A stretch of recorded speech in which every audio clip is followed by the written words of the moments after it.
名的网红九妹甲雷拉这对网红翁仔某，因为涉嫌持有大麻，而且来属大麻，昨予警方来逮捕，移送到地检署来侦办。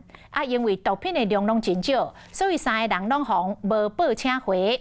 先来讲这个九妹，警方伫伊的厝内超出到15公克的大麻。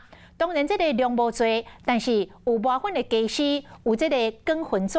有枪啊，有数毒器等等，手法是真专业。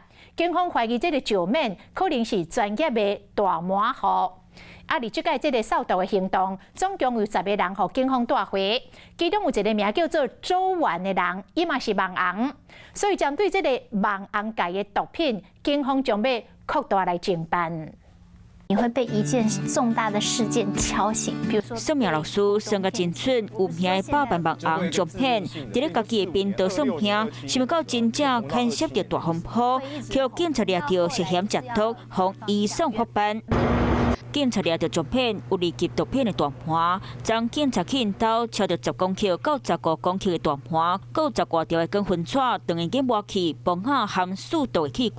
毒品量无多，不过工具煞是真齐全。警判手法专业，可能是专业的大麻户。第一时间就免讲大麻是伫咧网络顶买，甚至有食毒，嘛真烦恼伊的前途会乌有去。但是中间的这2个关卡，你不能死掉。有2个大的挑战，扛不过。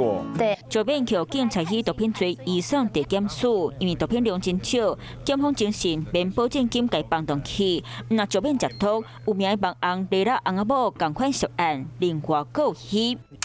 网红酒馆当生得真水，IG 有1点多万的追踪数量。警察来到，伊住伫咧永和徛街，同款嘛敲到10公克到20公克的毒品。警察调查因无共犯的关系，敢若拢是向共一个摇头卖数毒器具，即马拢已经检验到，预计上紧在过体检验的结果得出来。若感觉有漏沟无抓到的，警察卖扩大侦办。